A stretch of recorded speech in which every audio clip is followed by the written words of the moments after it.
Europe 1. Le grand direct des médias, Jean-Marc Morandini. Et le fait midi du jour, ce sont donc les soupçons qui planent autour de Manuel Valls. Selon l'hebdomadaire L'Express, le ministre de l'Intérieur surveillerait les sources d'un journaliste du Figaro qui se montre très critique envers la politique de lutte contre la délinquance. Avec nous pour en parler, Bastien Millot, bonjour. Bonjour Jean-Marc. Vous êtes notre expert médias et communication. Alors pour commencer, on revient sur les faits tels qu'ils ont été révélés par l'Express. Exactement, une information qui a mis le feu aux poudres en relançant un débat récurrent. Les journalistes travaillent-ils sous la pression ou pire sous la surveillance des politiques? Alors concrètement, Jean-Marc, d'après l'Express, les services du ministère de l'Intérieur auraient reçu pour consigne d'identifier les sources du quotidien Le Figaro et plus particulièrement d'un de ses journalistes. Il s'appelle Jean-Marc Leclerc et c'est le spécialiste des questions liées à la police au sein de la rédaction du Figaro. Un journaliste assez incisif quand il s'agit de décrypter avec des chiffres ou des statistiques la politique du ministre de l'Intérieur Manuel Valls en matière de lutte contre la délinquance. Et c'est ça le caractère explosif de cet article de l'Express, une accusation grave contre le ministre le plus populaire du gouvernement qui serait soupçonné de surveiller les sources d'un journaliste d'un quotidien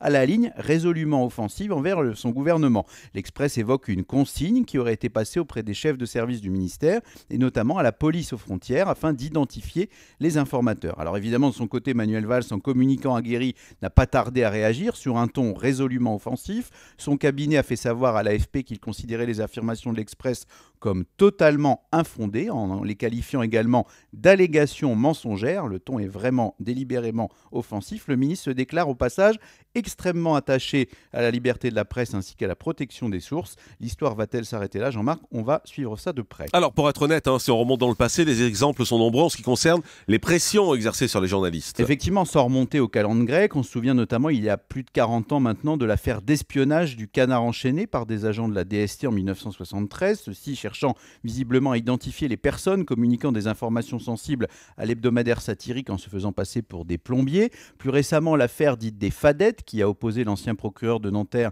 Philippe Courroy à des journalistes du Monde au sujet de la réquisition secrète de leur facturation téléphonique détaillée, c'est ça ce qu'on appelle des Fadettes, et qui a mis l'accent à nouveau sur la volonté de pister les sources des journalistes. Et pourtant, Jean-Marc, la protection des sources d'information des journalistes, c'est la base de la déontologie du journalisme et de la liberté de la presse. Elle permet aux personnes qui acceptent de parler à des journalistes d'exiger qu'on ne divulgue pas leur identité, charge naturellement aux journalistes de ne mentionner dans leurs articles aucun détail qui pourrait entraîner un risque d'identifier cette fameuse source. Alors, la protection des sources, elle fait l'objet d'une jurisprudence au plus haut niveau. Elle est garantie par la Convention européenne des droits de l'homme, une jurisprudence européenne qui est beaucoup plus sévère que le droit français, car il y a une loi qui a été promulguée en 2010 dans notre pays, mais elle est souvent jugée floue et elle ne prévoit pas suffisamment de sanctions, même quand l'atteinte à ce secret des sources est constatée. Donc il y aura évidemment sur ce sujet un nouveau débat juridique et polémique. Et puis cette affaire pose une question simple, les journalistes travaillent-ils sous la pression des responsables politiques? C'est une question qui a été longtemps taboue, Jean-Marc, car les enjeux économiques, financiers et évidemment politiques pèsent souvent sur les épaules des patrons de presse. Mais les journalistes sont vigilants et ils n'hésitent pas à prendre les devants, comme l'a fait hier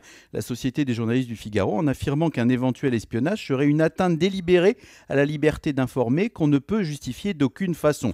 Pas de quoi pour autant convaincre les Français qui restent assez dubitatifs sur les liens qui peuvent exister entre les journalistes et les responsables politiques. Le quotidien La Croix, dans son baromètre annuel de confiance dans les médias, rappelait il y a quelques jours un chiffre édifiant. 66% de nos compatriotes estiment que les journalistes ne sont pas assez indépendants vis-à-vis du pouvoir. Une raison supplémentaire, Jean-Marc, de se battre pour la liberté d'informer. Merci beaucoup, Bastien Millot. Le grand direct des médias, Jean-Marc Morandini.